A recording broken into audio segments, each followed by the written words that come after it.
No, porque si usted dice que allá es una hora, allá trabajamos una hora, nos venimos acá, trabajamos otra hora. ¿A qué hora nos encontramos en Colombia? Bueno, buenas noches. Vamos a orar, dando gracias a Dios para... Marinela y el resto. I don't know. Ya es hora de empezar a orar. ¡Ay, sí! Vamos a orar.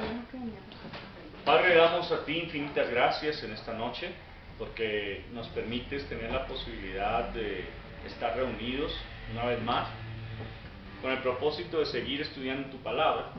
Y queremos en esta noche, Padre, pedirte de manera muy especial que nos ayudes a entenderla, que tu Espíritu Santo, que ha sido nuestro sello en el cual podemos confiar para la correcta interpretación de tu palabra, nos guíe de tal manera que podamos entender de manera más profunda todo aquello que tú quieres que nosotros sepamos de ti.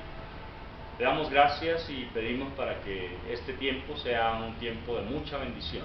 En Cristo Jesús. Amén. Amén. Muy bien. Venimos entonces hablando en Éxodo capítulo 20 con el fin de poder avanzar en el conocimiento de lo que son los mandamientos. El martes pasado tuvimos la oportunidad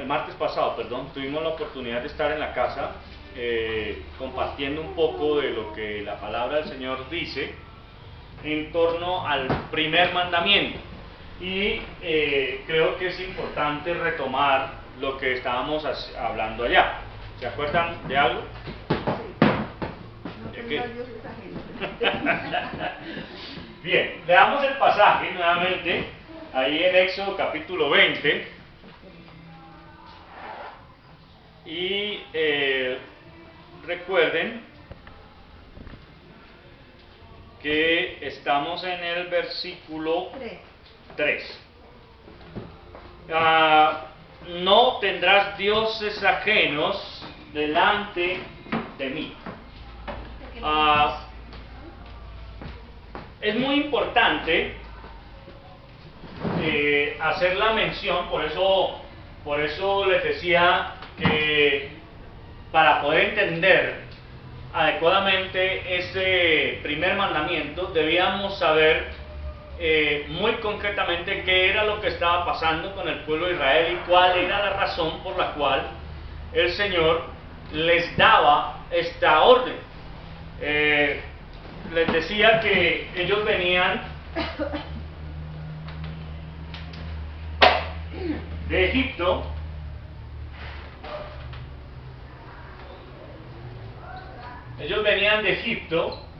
y algo que caracterizaba a los egipcios era la adoración a muchos dioses.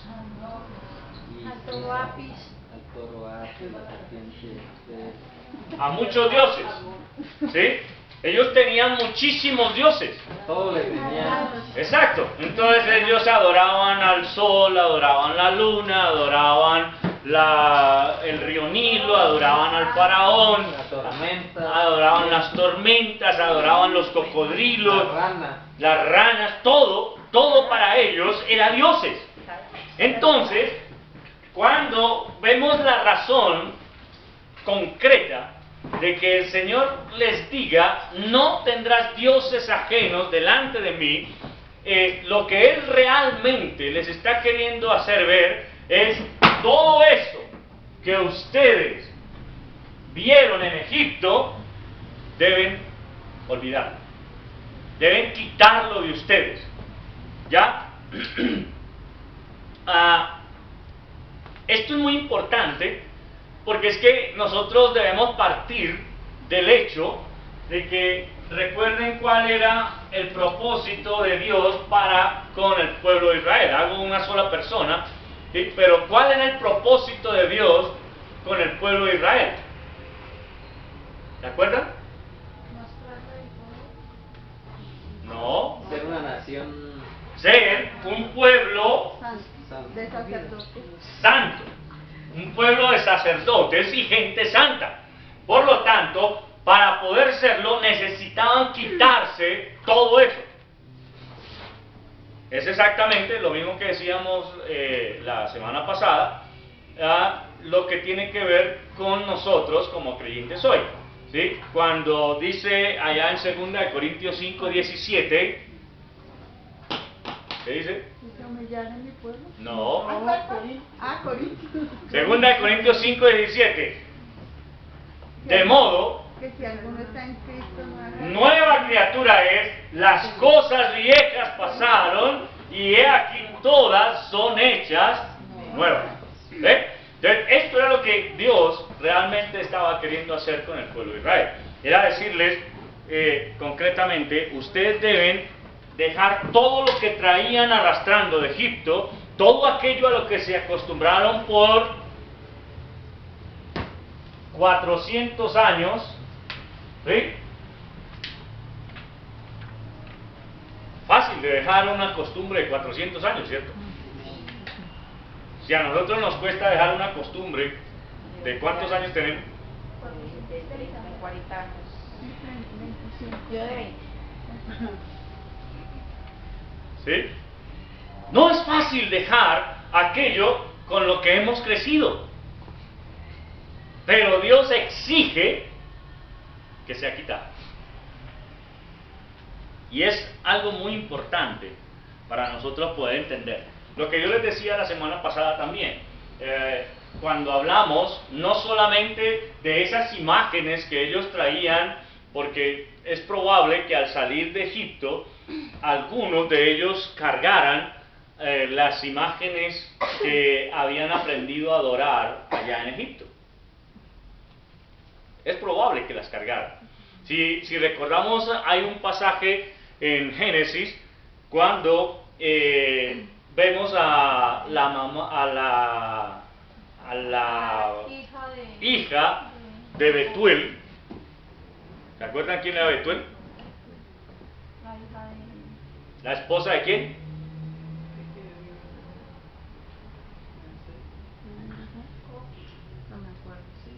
La esposa de Jacob. Ella, ¿qué hizo cuando salió de la casa de su padre? Se llevó las imágenes que su padre adoraba y cuando él vino a buscarlas, ella se sentó sobre ella para decirle: padre, hoy estoy en esos días y no está bien que me pare porque entonces el reguero. ¿Ve? ¿Por qué? Porque desafortunadamente a nosotros nos incomoda el tener que dejar aquellas cosas por las cuales hemos sido, hemos estado acostumbrados a hacer. Entonces el pueblo de Israel está en esa condición, 400 años estando... ¿Ah? Hablamos de 400 años por la cantidad, ¿sí? Los poquitos o más que hayan pasado después no es mucho problema. La cuestión es, buenas noches, la cuestión es que el pueblo de Israel, en medio de toda la situación que habían estado viviendo por 400 años, tenía unas costumbres supremamente arraigadas. Ustedes escuchan, por ejemplo, hoy a las personas cuando dicen: es que yo nací en un hogar católico y moriré siendo católico. ¿Sí? ¿Por qué? Porque ellos dicen: es que mis abuelos, es que mis padres, es que mi mamá, mi papá, ellos eran católicos y por eso yo soy católico. ¿Ven? Pero, ¿qué es lo que queremos hacer ver con esto? Dios les está diciendo de manera concreta: todo eso que ustedes se acostumbraron a vivir por esa cantidad de tiempo no sirve. No lo quiero conmigo. Tienen que quitarlo de ustedes. En otras palabras, no les está dando la alternativa de si quieren no tengan dioses, sino que es una orden concreta y contundente. No tendrás dioses ajenos. Y tenga presente esa palabra ajeno. ¿Qué le hace pensar a usted la palabra ajeno? Que no es mío, es de otro. Que es de otro. Que no es mío. No me pertenece. Eso era lo que Dios le estaba diciendo. Esos dioses de Egipto no son de ustedes. Eso que ustedes se acostumbraron a adorar en Egipto no es de ustedes. Ahora, la pregunta que nos tenemos que hacer para entender el mandamiento es: ¿tenía el Señor alguna razón específica para decirles a ellos que esos eran dioses ajenos? Claro, porque él era el Dios de ellos. ¿Y? Por eso, si era él el Dios, cualquier otro Dios sería ajeno. Ajá, pero bíblicamente.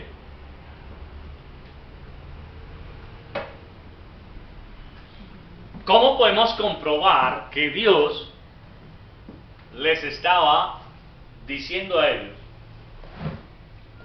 que todo lo que ellos estaban adorando no era de ellos? No, pues en el versículo 2 No, dice: yo soy Jehová tu Dios.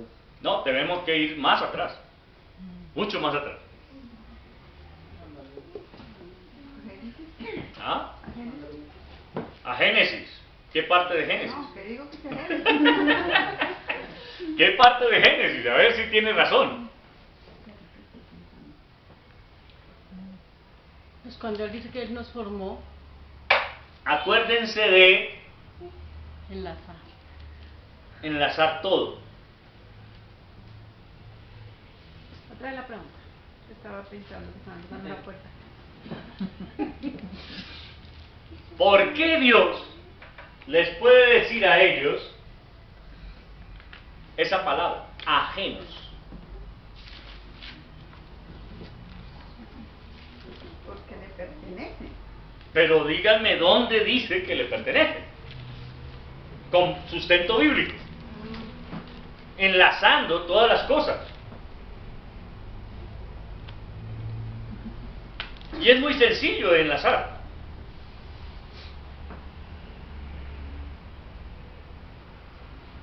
porque Dios es el creador. Ya se fue muy atrás. ¿Sí? Sí. Ah. Sí, eso es verdad, Él es el creador. Sí. Pero tenemos un momento específico en el cual se establece para poder decir esto. ¿Mandamientos? No. Porque apenas en eso, estamos empezando eso. Hay un momento específico en la historia en el cual sencillamente podemos decir desde ahí se enlaza para poder decir esta palabra. ¿Cuál es?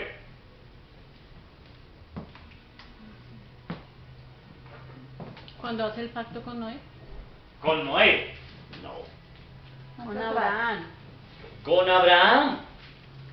Vete de tu tierra y de tu parentela y de la casa de tu padre y haré de ti una nación grande y te bendeciré y serás de bendición y serán benditas en ti todas las familias de la tierra.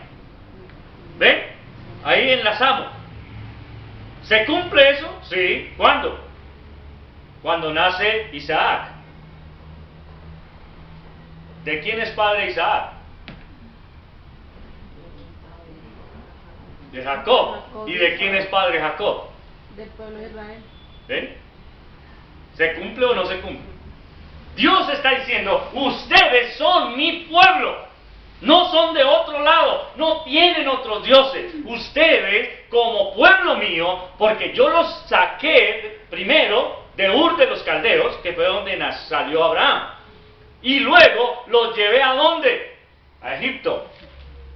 Estuvieron allí 400 años Pero ese no es su pueblo. Los que habitan ahí no son sus dioses. Ustedes son míos.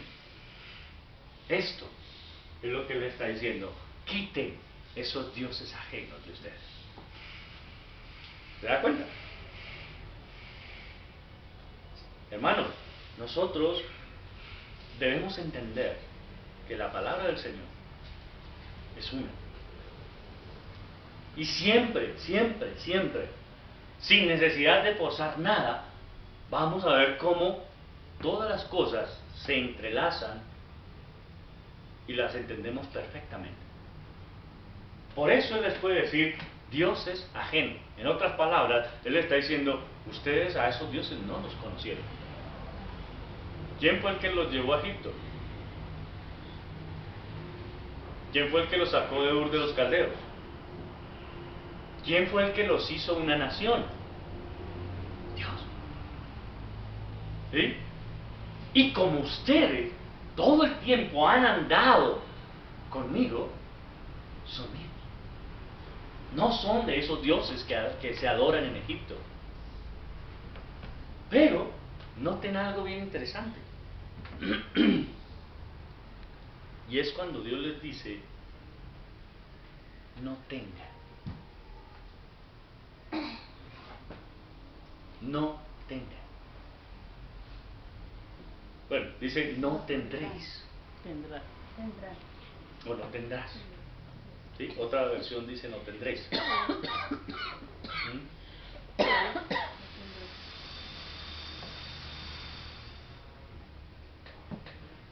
Si nosotros podemos entender lo que es la palabra ajeno, sencillamente vamos a entender qué es lo que Dios les estaba diciendo.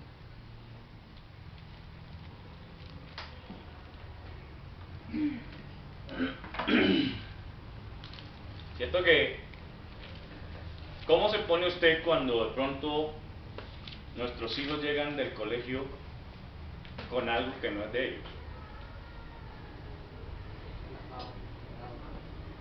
¿Nos alegra? No. ¿Eso que no? No nos debería alegrar. ¿Por qué? Porque eso no es de ellos. Y hay un refrán popular que dice que en lo ajeno cae la desgracia. ¿La han oído? Bueno, eso pasa muchas veces. ¿Sí? Pida algo prestado a alguien.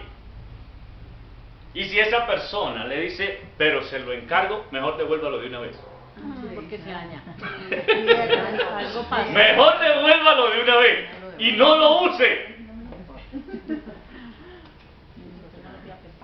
¿Por qué? Porque generalmente Dice que el que se daña. presta lo que necesita. El que presta lo que tiene busca lo que necesita. El que presta lo que tiene es porque no lo necesita. Busca lo que necesita. Bueno, era Chapulín. Está muy chavo. No, Chapulín. Chapulín. El que presta lo que tiene a pedir que quiera. No, pero a veces me lo enseñó a mí me dice que... No, entonces es mejor el que presta lo que tiene, mejor que 100 volando. ¿Sí? Queda mejor. No, el que presta lo que tiene a pedir que quiera. La cuestión ¿cuál es, hermano? Mire, A mí. generalmente, por eso en mi tierra se utiliza ese refrán, en lo ajeno cae la desgracia. Yo me acuerdo una vez que una noche pedí una cámara que iba para no sé dónde, ¿no? Y le dije yo, ay, bueno, yo se la presto, pero se la recomiendo, porque como es del pastor, y el pastor no estaba, y ellos llevaban esa cámara que nada le fuera a pasar, y me dice, hermana, yo no quería que nadie me la tocara, y la cogí, la envolví en una toalla, y ella como cuidadosa que era, ¿no? Y la colocó ahí, llega el Robert y dice, ¿y esta toalla de qué? Y ¡pum! Cayó en la piscina. Ay, caramba, eso sí es cierto. Entonces, en ese sentido, las cosas ajenas mejor no tocarlas, ¿cierto? Lo que es en la calle los La cuestión ¿cuál es? En lo mismo pasa. El que se viste con la ajena en la calle lo desviste. Es que yo estaba comentando. Sí, no, Yo le dije que no tenía nada que ver uno con el otro. pero es que así no es. Sí. Dice, el que con lo ajeno se viste, en la calle lo desviste. Es que tiene que rimar para que se oiga bonito. La cuestión ¿cuál es? Dios les dice, eso no es suyo. Y tengan en claro, lo que no es suyo, no es. Y no se toca. ¿Ve? Entonces, en ese sentido, ustedes y yo tenemos que entender que lo que Dios quería realmente era que el pueblo de Israel se quitara toda esa cantidad de costumbres y de cosas vanas que habían estado retomando o recogiendo para ellos por 400 años. Hay algo que pasa con algunas culturas en especial, con algunas, no todas lo hacen. Generalmente, una persona nacida en Bogotá, si se va para la costa, a la vuelta de 2-3 meses, está intentando hablar costeño. Está intentando. Y ya se le pegaron algunas frases. Pero, traiga un costeño aquí a Bogotá y él nunca cambiará su dialecto. ¿No me la mandan hecho? Nunca lo cambiará. ¿Y sabe por qué? Porque eso está en la sangre de ellos. Lo mismo pasa con el paisa. Donde quiera que usted vaya, encontrará al paisa hablando paisa. Así sea en inglés como yo. No le quitaba el país. ¿Ve? Pero, coja a un pastucito y llévelo a la costa. Imagínese un pastuso hablando costeño. Porque fácilmente cambia. ¿Sí? Y a veces, ¿qué es lo que les quiero decir con eso? A veces nosotros somos de ese carácter. Usamos de otro refrán, que es dañino, muy dañino de hecho, que dice, a donde fueres, haz lo que vieres. Y la gente lo toma muy a pecho. Entonces, si yo estoy con incrédulos, me comporto como incrédulo. Si estoy con creyentes, me comporto como creyente. Y si estoy con ateos, también soy ateo. ¿Ve? Esa es una mala, es un mal refrán de hecho. Y mucha gente sí lo asume. Eso sí lo hace. ¿Sí? Algo que nosotros no debemos olvidar es que somos pueblo santo. Y eso era lo que Dios quería hacer con el pueblo de Israel. Decirles, señores, ustedes son míos. Y si son míos, no son de nadie más. A nadie más deben hablar.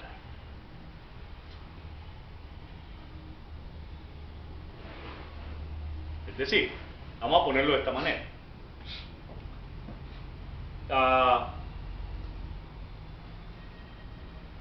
Supóngase usted, querida hermana, que usted se consigue un novio, ¿sí?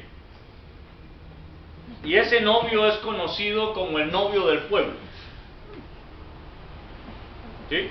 Porque ha sido novio de todas las chicas de la ciudad o del pueblo, y usted se enamora perdidamente de él, busca la manera de que ese novio del pueblo solo se convierta en el novio suyo.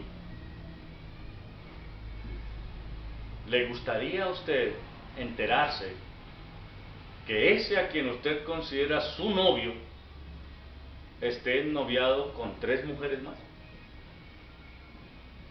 ¿Cierto que no? ¿Por qué? Se supone que es mi novio. ¿Ve? Porque usted lo quiere Para uno solo. solo para usted. Eso es lo que Dios está haciendo aquí. Ustedes solo son míos, de nada más y de nadie más. Pero la pregunta que yo le quiero hacer es, ¿usted entiende eso? ¿A usted le queda claro eso? ¿Usted sabe que solo le pertenece a Dios y a nadie más?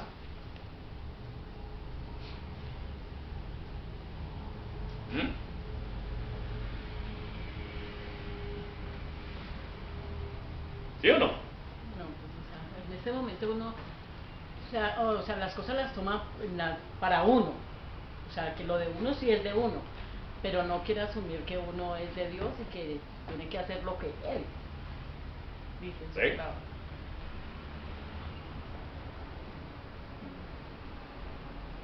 Y cuando usted no asume que usted tiene un dueño, ¿qué es lo que pasa?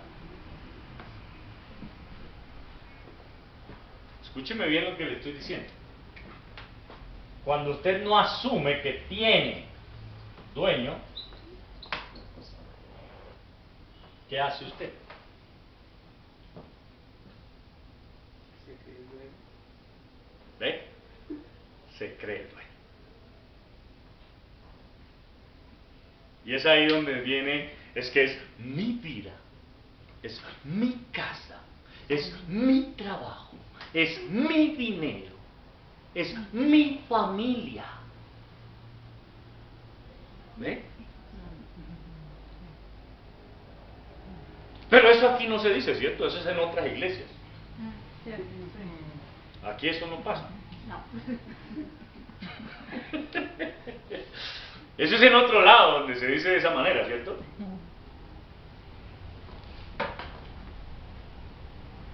¿Ven? Entonces, cuando yo no creo tener dueño, me creo el dueño. Y cuando yo me creo el dueño, entonces, ¿qué hice?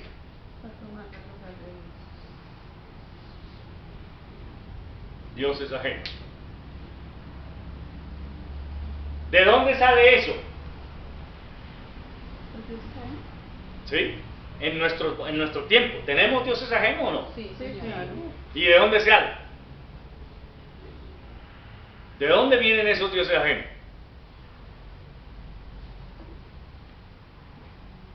¿De la tradición? Es probable. Pero seamos más específicos. El trabajo, la familia. ¿De nuestros padres?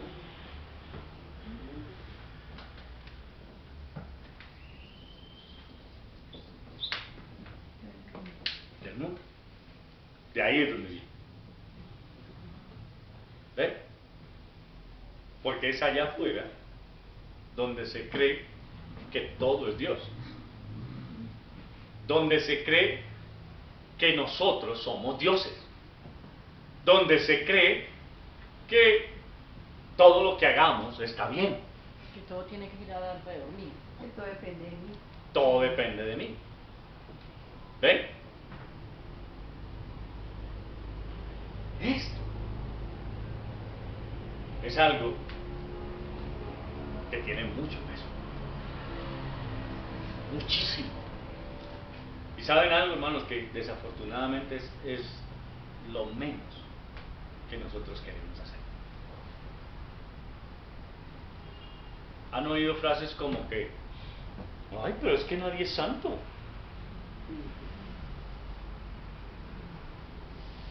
Y se utiliza de manera muy altiva la frase dicha por el Señor: el que esté libre de pecado tire la primera piedra. Para justificar el pecado. ¿Ve? Porque se usa de manera altiva. no se usa en la manera correcta, porque el Señor sí podía decir esa palabra sin ningún problema. Pero nosotros, ¿será que la podemos decir? De ninguna manera. Pero la decimos sencillamente para escudar nuestro pecado y olvidar que somos, o que Dios quiere esto de nosotros, que seamos un pueblo santo. ¿Qué implica para usted ser un pueblo santo?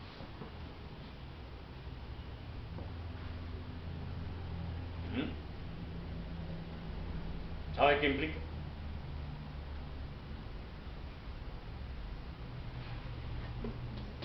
Dejar su Egipto.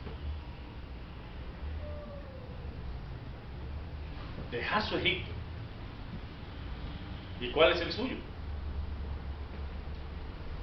¿Cuál es nuestro Egipto? Las cosas. No hay mucho. ¿Ve? Y la cuenta se hace larga. Muy larga. Pero llegamos a un punto en el que decimos, yo ya me la sé. Eso no, yo ya no tengo problema en eso. ¿Será? ¿Será que hay algo en lo que nosotros podamos decir que ya no tenemos problemas con eso? Es por eso que el Señor dijo, el que cree estar firme, mire que no caiga. Mire que no caiga. ¿Sabe algo, hermano? Es algo tremendo enfrentarse a condiciones que de pronto uno llega y dice, no, ya en eso no tengo problema. Pero después se da cuenta de que esa fortaleza que pensaba tener no está. No está. Miren, cuando el Señor dice, no tengas dioses ajenos delante de mí, también nosotros debemos entender no solo que Él no quiere que los tengamos, sino algo más. ¿Qué es? Que reconozcamos que no hay otro Dios. Eso es verdad, pero hay algo más allá. Que Él sea nuestro único Dios. Sí, eso es verdad, pero salte un poquito más. Que todo lo que es ajeno no es Dios.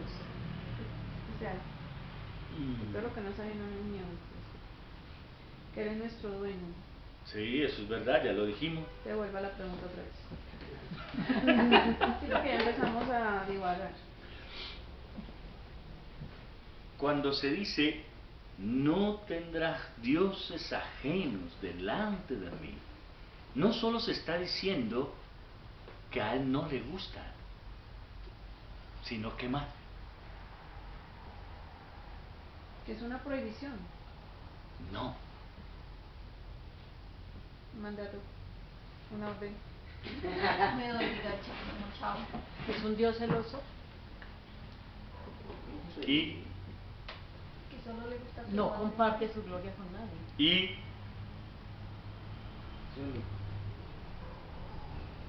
si usted es celosa y usted no comparte a su marido con nadie, ¿qué pasa cuando usted lo ve con otra? Pues se entiende mi ira. ¿Sí? Entonces, lo que va más allá es, a Dios le ofende nuestros dioses ajenos. Lo ofenden. Se molesta con nuestra idolatría. A Él le da rabia ese tipo de cosas. Y si el creyente persiste,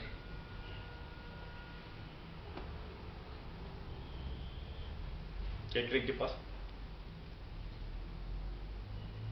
Que persiste En tener un Dios ajeno y, y sabe de alguna manera, pero es creyente, pero persiste.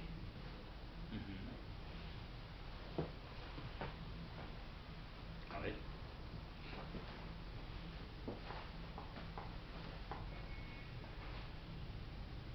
que no es conmigo contra mí.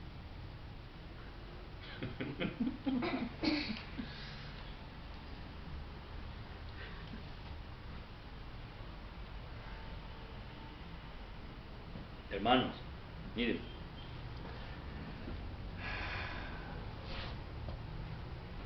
cuando dimensionamos lo que es ese no tener dioses ajenos,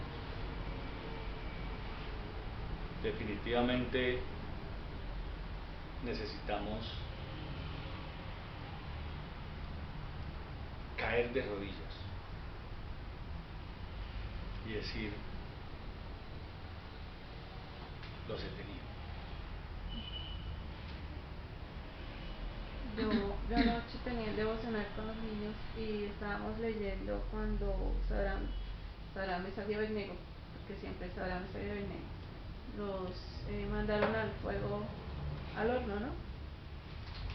Y yo les decía a ellos, bueno, ustedes han escuchado muchas veces sobre los dioses ajenos, pero a ustedes les pregunto si ustedes se inclinan ante dioses ajenos y miremos que ellos, ¿qué les costaba a ellos en ese momento la vida? ¿No? Porque Nabucodonosor dijo, entonces mándenlos y 7 veces más mandó a poner el horno.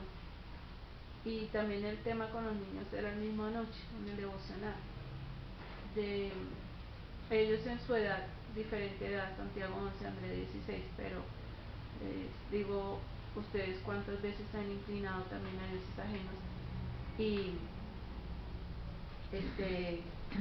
o sea, es decir, se hace eso y no, pues ya se coge también de costumbre, porque eso también pasa, que ya lo puedo ver normal, no lo veo como un Dios, hace parte de mi vida y yo creo que ahí es donde empieza el problema, cuando uno como creyente no reconoce cuando realmente algo es un Dios ajeno para uno y uno lo idolatra y se doblega delante de eso.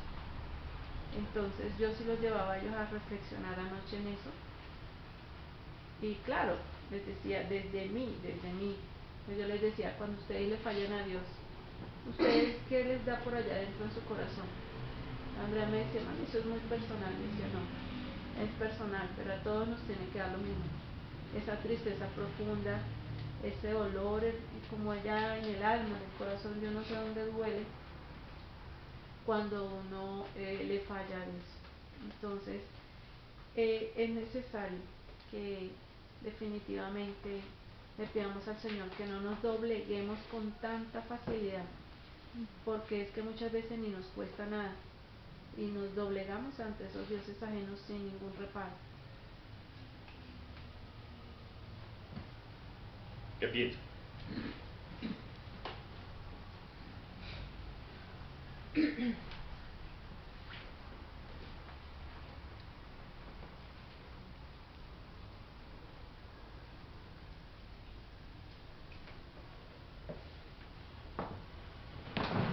La pregunta es, ¿entendía? ¿No tendrás dioses ajenos delante de mí?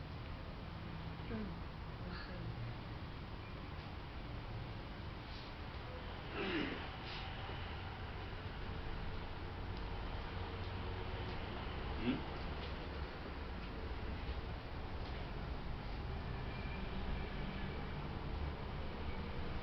¿Y cuántas veces lo hemos leído?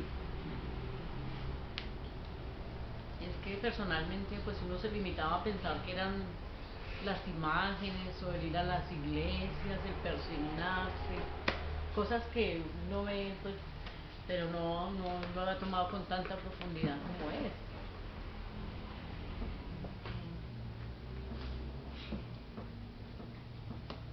Y algo con lo que definitivamente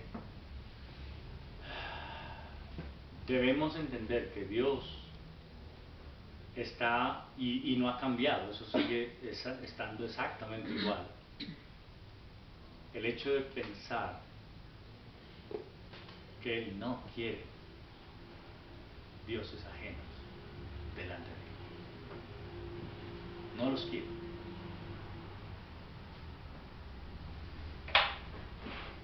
Y es que algo tan sencillo, cuando se convierte en un vicio, ya se convirtió en un Dios. Algo así de sencillo.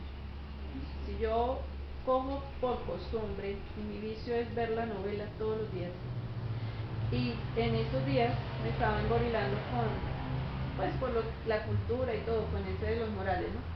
De saber la vida de Caleb. Y entonces ya llegaba, bueno, y el devocional, a veces el devocional es, entonces para ver los morales, y yo dije, espere porque esto ya me empezó a dominar.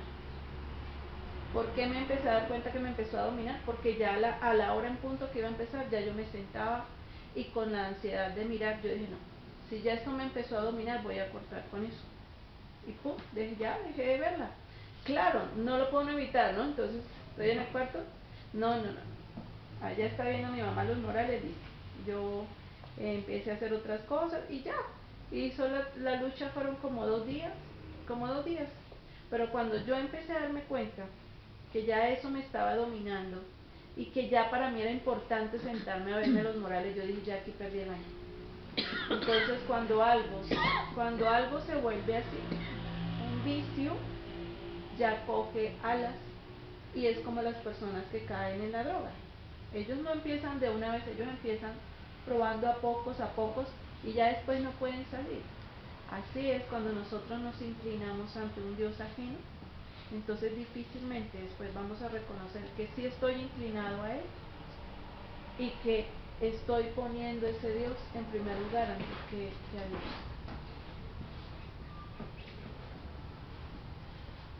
¿Algo más que decir? En cuanto a lo que decía el pastor ahorita de lo que ponía ejemplo de Selena, del esposo, que se enciende en ira. Eso lo vemos en el Señor cuando su pueblo empieza a mirar para otro lado y tiene que tratar duramente con ellos, porque la misma palabra dice que se encendió su ira contra su pueblo. Cuando deja de escuchar, cuando se apartó de ellos por un tiempo y no les habló. Entonces, es ahí donde también eso debe llevarme a mí a reflexionar, no por el miedo de lo que venga, sino porque lo considero mi dueño, pero sin dejar de lado también el saber que en cuanto yo empiezo a mirar a otro lado y a tener un Dios ajeno, eso va a traer una consecuencia, porque Él es celoso. Exacto. ¿Algo más que decir? Que hay muchos dioses ajenos que a veces, como decía la hermana, pensamos que es normal y no son dioses que colocamos en primer lugar antes que el Señor. Entonces cosas íntimas, pero ya se van convirtiendo en Dios.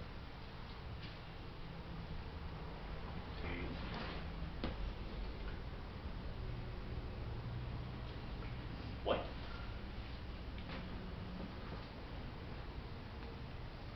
he ahí el primer mandamiento.